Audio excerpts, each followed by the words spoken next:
Conoce con nosotros los distintos ángulos de la política, en un espacio abierto a todas las voces, con un debate de lenguaje claro y directo. Tomemos este diálogo y trabajemos juntos para encontrar soluciones a beneficio de México. Esta transmisión no es solo para el que sabe de política, ni es solo para unos cuantos. Estamos abiertos a México y a todo aquel que quiere conocer más, para poder asumir un papel como eje de cambio, tomando el rumbo del país en nuestras manos. Bienvenido, esto es Política, materia de todos. Hola, yo soy Blanca Becerril y en este programa te ayudaremos a entender los principales temas de la agenda nacional de la mano de expertos, también de especialistas y por supuesto de los tomadores de decisiones. El programa del día de hoy, en este hablaremos de las reformas estructurales que impulsó este sexenio y sobre esto te preparamos la siguiente información. El Pacto por México es un acuerdo entre los principales partidos políticos en el Congreso que permitió que se llevaran a cabo 11 reformas estructurales en los primeros 20 meses de este sexenio. Estas reformas fueron pensadas principalmente para elevar la productividad del país, impulsar el crecimiento económico, fortalecer los derechos de los mexicanos y afianzar el régimen democrático y de libertades. Estas reformas son: laboral. Flexibiliza el mercado de trabajo, estimula la formalidad y facilita que más jóvenes y mujeres puedan desarrollarse profesionalmente. Energética. Su objetivo es el de elevar la producción a través de garantizar el abasto a precios competitivos. Competencias económicas. Regula la relación entre las empresas para asegurar una sana competencia. Telecomunicaciones y radiodifusión. Fomenta la competencia efectiva en televisión, radio, telefonía e internet para dar mejor servicio y precios a los usuarios. Hacendaria. En cuanto a la recaudación fiscal, promueve el incremento de manera justa del pago de impuestos. Financiera. Crean las condiciones para que los hogares y las empresas cuenten con mayor crédito. Educativa. Se garantiza el ejercicio del derecho de los niños y jóvenes a una educación integral, incluyente y de calidad. Ley de amparo. Fortalece el mecanismo más eficaz para evitar o corregir los abusos de los poderes públicos. Nuevo sistema penal acusatorio. Se garantiza que todos los mexicanos sean juzgados con los mismos procedimientos, sin importar el lugar del país en el que se encuentren. Político electoral. Se busca eliminar la autonomía de los institutos electorales estatales, promover la alianza partidista y la ratificación de los integrantes del gabinete presidencial. Materia de transparencia. Facilita la evaluación de los funcionarios y fomenta la cultura de la rendición de cuentas. Las 11 reformas estructurales de este gobierno se lograron mediante la aprobación de 58 modificaciones a la Constitución, 81 leyes secundarias y la creación de 3 instituciones de gobierno. El objetivo fue ofrecer soluciones de forma concreta a los grandes problemas que enfrenta México. Continuamos con más en Política, materia de todos. Gracias por acompañarnos. ¿Qué tal? Gracias. Hola. Y comienzo presentando a Alejandro Encinas Nájera. Él es director general de investigación estratégica del Instituto Belisario Domínguez. Gracias. Hola Blanca, me da gusto saludarte. También a Noel Pérez Benítez. Él es investigador del Instituto Belisario Domínguez. Muchas gracias, Blanca. Y a Rodolfo Ramírez. Él es investigador también del Instituto Belisario Domínguez. Gracias por acompañarnos. Muchas gracias. Pues cuéntenos cuántas reformas estructurales se impulsaron en este sexenio, pero sobre todo empecemos por el principio. El Pacto por México. ¿Cómo ayudó este pacto que conjugó a varios partidos políticos para llevar a cabo estas reformas? Pues mira, este sexenio se impulsaron muchísimas reformas. Algunas venían desde final del sexenio anterior, pero en realidad lo que mencionas es el Pacto por México, que fue como que el detonante que permitió sentar las bases para que hubiera una participación de las distintas fuerzas políticas de distintos grupos y pudieran acordar un mínimo de temas sobre los cuales trabajar. Y de esta plataforma es de donde se empiezan a discutir los temas, salen de ahí ideas como la reforma hacendaria, la energética, la política y varias más. Y en los primeros años de la administración es donde se empiezan a impulsar. Tomaron varios años para aprobarlas, ya que algunas implicaron modificaciones constitucionales que después tendrían que regirse por leyes secundarias. Entonces fue un proceso bastante amplio, bastante ambicioso, y pues los resultados empiezan apenas a observarse. Exactamente. ¿El Pacto por México fue fundamental para llevar a cabo estas reformas estructurales? Bueno, definitivamente no podría entenderse, yo creo, el mayor proceso de transformación de la Constitución del país y de leyes secundarias, una actividad prolífica en términos legislativos sin el Pacto por México. Recordemos que se da en las postrimerías de las elecciones presidenciales, con un Enrique Peña Nieto apostando su capital político más a las nuevas reformas y a las legislaciones que en materia de política pública, a un PRD que quería cobrar distancia con López Obrador y que terminó en una escisión y en la generación de un nuevo partido, y a un PAN que en ese momento empiezan a emerger figuras como Ricardo Anaya. Y yo digo que el Pacto por México representa el afianzamiento del régimen en el que hoy vivimos. Por eso a mí me resulta llamativo que dos de los partidos que formaron parte de ese Pacto por México digan hoy que se requiere un cambio de régimen cuando ellos fueron artífices de este régimen, el actual pues. Y nada más quisiera agregar que es de tal envergadura el proceso de reformas estructurales en este sexenio que podríamos hablar de que tenemos un nuevo pacto constitucional, pero habiendo prescindido de la convocatoria a un poder constituyente. De esa envergadura es los cambios estructurales en este sexenio. Rodolfo, el Pacto por México y sus costos políticos. Ya hablamos un poco de lo fundamental que fue para la construcción de estas nuevas reformas. El pacto transformó, lo que decía aquí Alejandro, definitivamente cuestiones fundamentales del país, ¿no?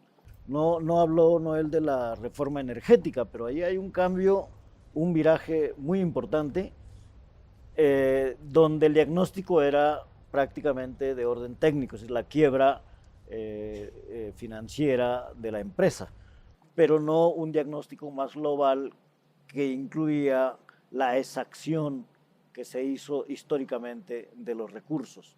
Entonces yo creo que hay un diagnóstico muy importante general, pero no hubo diagnósticos mucho más precisos. Allí tenemos uno de los problemas que luego se manifiestan en la forma de echar a andar las reformas, en la puesta en marcha. Exactamente, y ahora sí, entremos en materia. ¿Cuántas reformas estructurales, cuáles han sido las más importantes de este sexenio y también, pues, cómo vamos en este tema?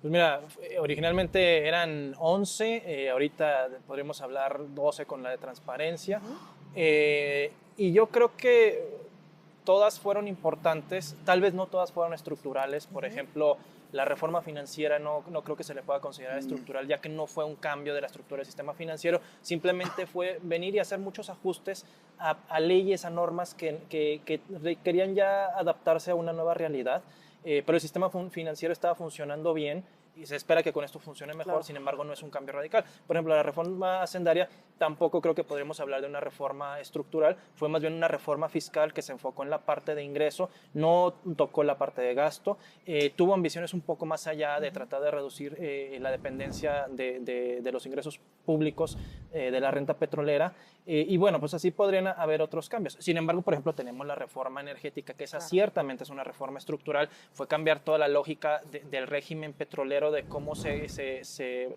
produce y se extrae el petróleo, pero también romper la lógica del resto del sector energético, ¿no? Hacer cambios importantes en la parte de electricidad, enfocarse más hacia la parte de energías renovables, eólicas. Entonces, yo creo que es una mezcla de todo. Y creo que es algo que los efectos, llevamos poco tiempo en la implementación, algunos efectos se empiezan a ver, algunos para bien, algunos para mal, pero creo que tenemos todavía que darle más plazo para entender exactamente los efectos que van a tener, dado que la magnitud del cambio legal y del régimen fue bastante fuerte. Reforma en telecomunicaciones, educativa, la energética, la política también es fundamental para los cambios que se están dando y que ya comenzaron en el país. Mira, yo lo que pienso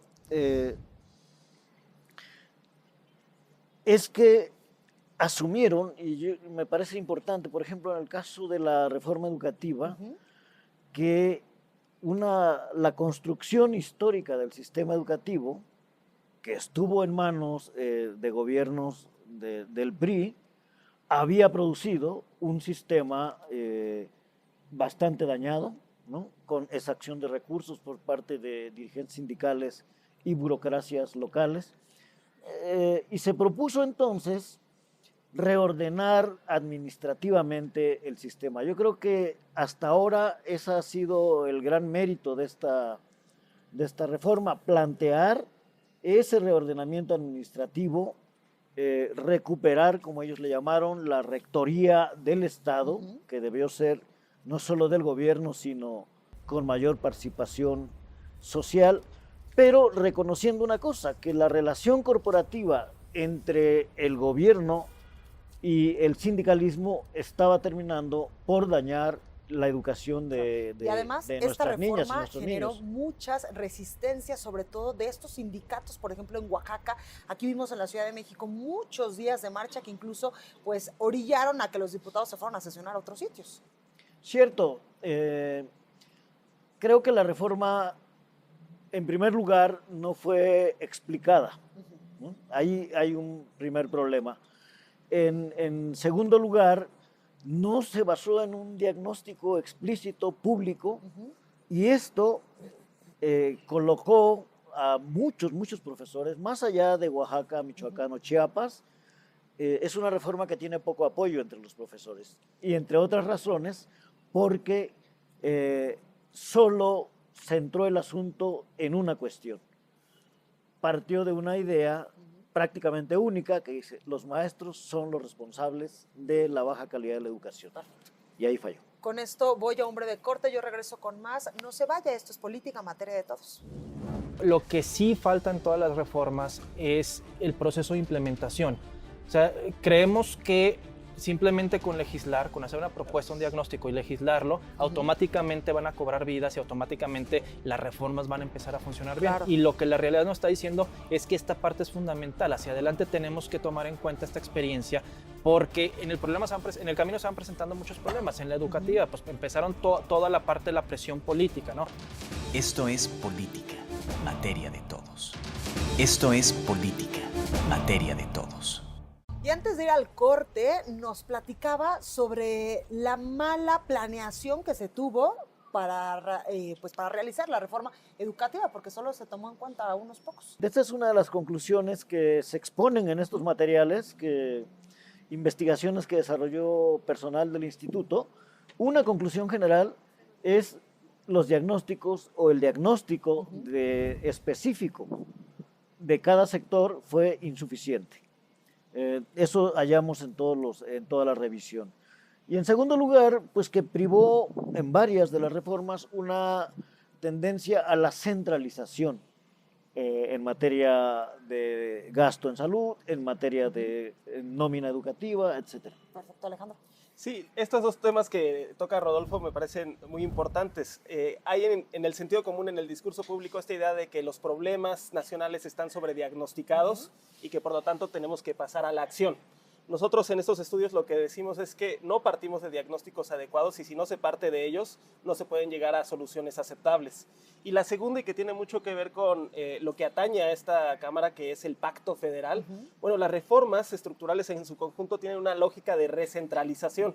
Se suponía que a raíz de la transición y de la alternancia en el poder y de que los estados fueron colonizados por distintas fuerzas, el poder central se difuminó entre los estados.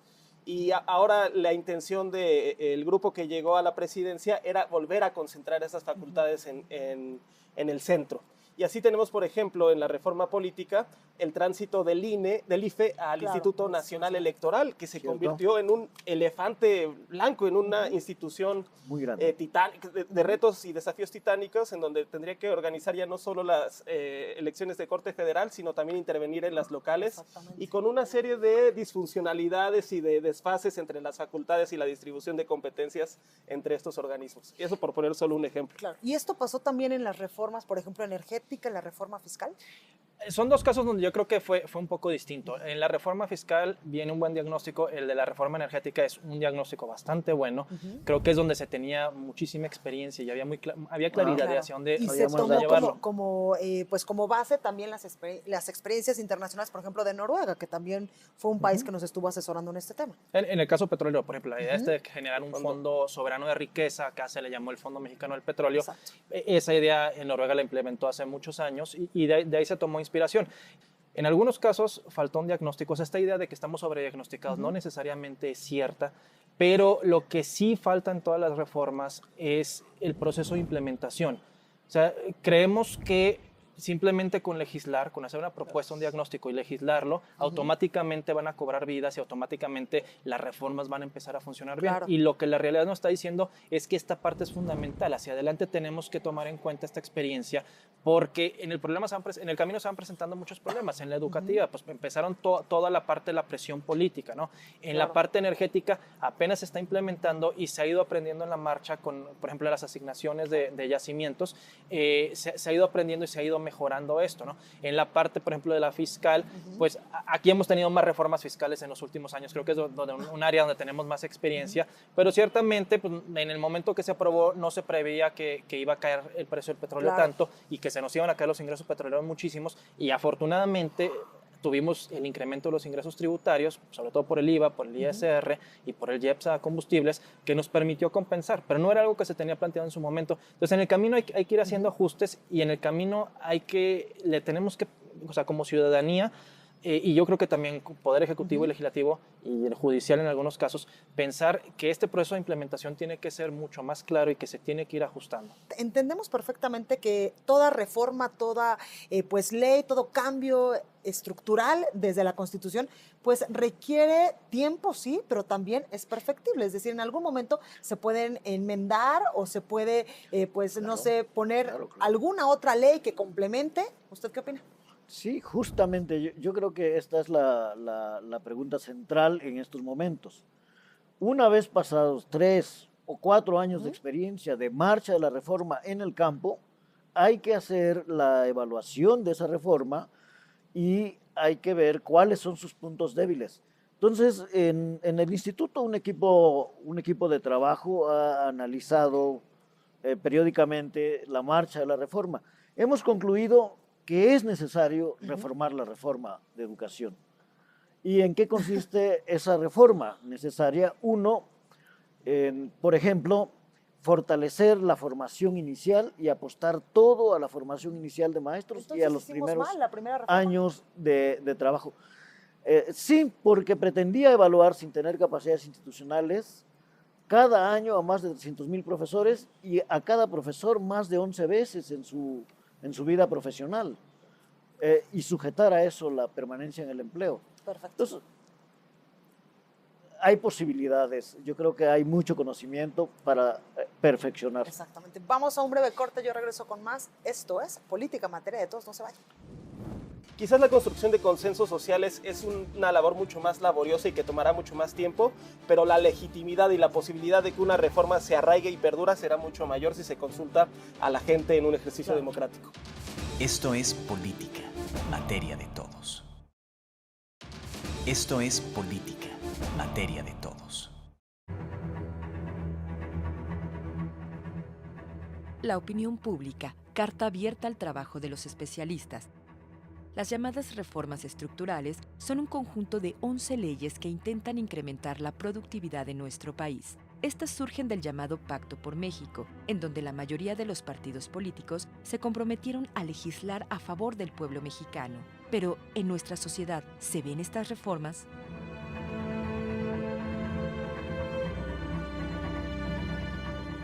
Respecto a las reformas estructurales, me parece que no dio tiempo también para ejecutar todas, pero desgraciadamente como ciudadanos nosotros esperamos que el impacto sea de inmediato y no nos dejan tan claro hasta qué momento vamos a tener un impacto real en nuestra bolsa, ¿no?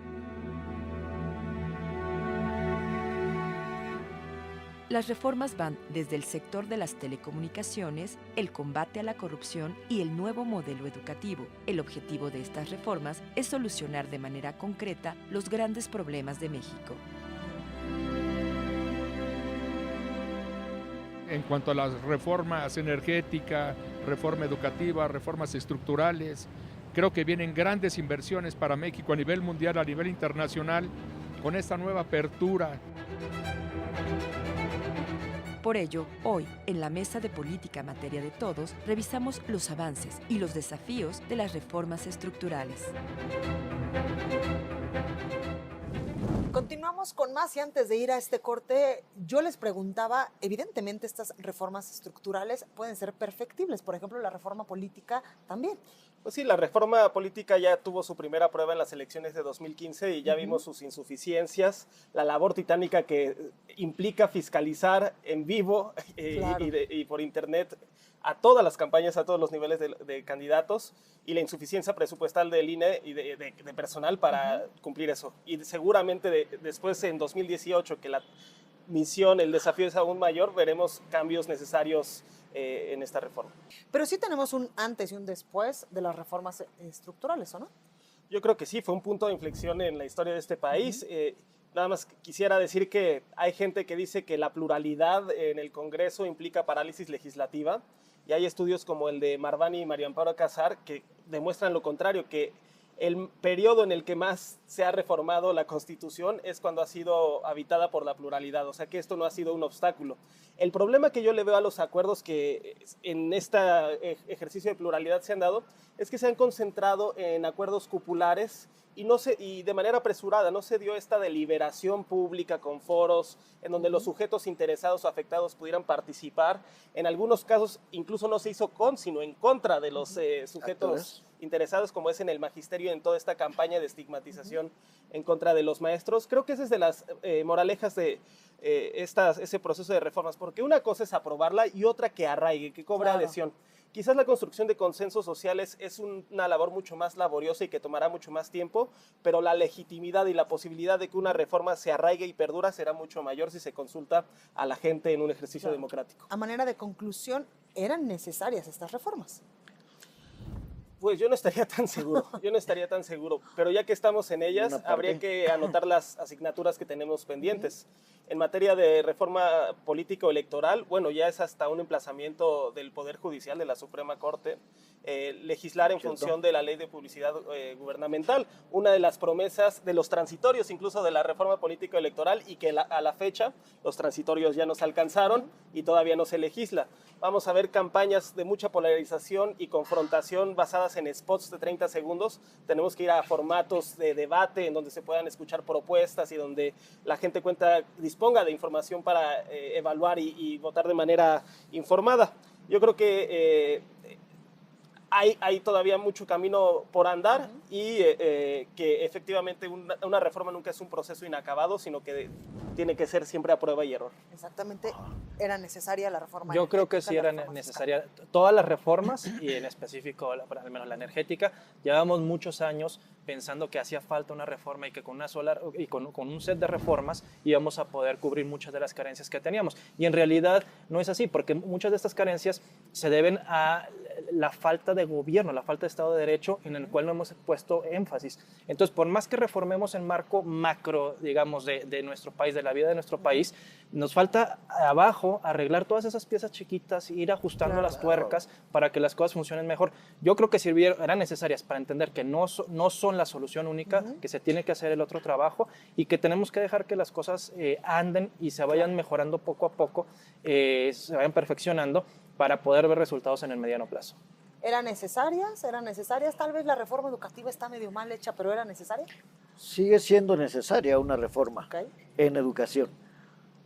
No justamente esa, quizá algunos elementos de ella, pero donde hay que concentrar el asunto, y es de largo plazo, como dice Noel, como ha insistido Alejandro, es en el cambio de la práctica educativa. Y eso implica concentrar mucho en formación profesional, crear condiciones en las escuelas. Hay muchas escuelas abandonadas, hay muchas escuelas con un número muy alto de estudiantes y queremos que los profesores enseñen a pensar, ¿no? Cuando no pueden trabajar en forma muy cercana porque su grupo es muy grande. Eso en la educación media, en la educación secundaria, etcétera. Tenemos escuelas rurales en condiciones muy precarias. Tenemos servicios como la telesecundaria, donde 3 profesores imparten varias asignaturas, ¿no? Y varios grados. En varios grados. Es decir, la reforma en educación sigue siendo necesaria y yo creo que esta, pues, ha quedado ya prácticamente encapsulada en aspectos de reordenamiento administrativo. Necesario, pero insuficiente. Y precisamente estamos hablando de las reformas que se impulsaron en este sexenio y el Instituto Belisario Domínguez tiene esta pequeña biblioteca de 8 tomos con las principales reformas estructurales. Cuéntanos. Estamos muy contentos que por fin salió a la luz esta colección este proyecto de investigación que es Reformas Estructurales, Avances y Desafíos, que consta de 8 estudios, de 8 de las 11 reformas estructurales de este sexenio, bueno, y la de Derechos Humanos que se aprobó en 2011. Que fue un seminario permanente en donde participaron más de 20 investigadores del instituto, había abogados, politólogos, sociólogos, pedagogos, actuarios, demógrafos, etcétera, y que creo que es un aporte para evaluar lo hasta aquí avanzado en cuestiones de reformas. Estos libros son descargables, los pueden bajar de la página del Instituto Belisario Domínguez. Es ibd.senado.gov.mx. Y están las 8 principales reformas. 8 principales reformas, exactamente. Y aquí creo que de los temas que hemos platicado, la idea era entender de dónde partían estas reformas, cuáles eran sus diagnósticos y si ese diagnóstico se vio reflejado en la legislación. Y en la legislación entender, pues hubo dos tipos, ¿no? Lo que propuso el Ejecutivo y lo que se terminó aprobando. ¿Cómo fue esa diferencia? Y entender también el proceso de implementación, porque ya sobre la marcha pues vimos que se fueron complicando muchas cosas y que yo creo que es un área donde hay que poner mucho más énfasis. Y aquí viene lo malo, lo bueno y lo que hay que reformarle a las reformas, por ejemplo, a la educativa. Sí, ahí hay un análisis, especialmente del servicio profesional docente y de la narrativa que acompañó a la reforma. Creo que ese es otro punto que incluimos prácticamente en todos los estudios. Es decir, ¿cómo se justifica? Muchas gracias por haber estado con nosotros. Que estés muy bien. Muchas gracias. Gracias. Muchas gracias. Hasta aquí este programa. Que estés muy bien. Yo te veo la próxima. Tomando el rumbo del país en nuestras manos, la política es materia de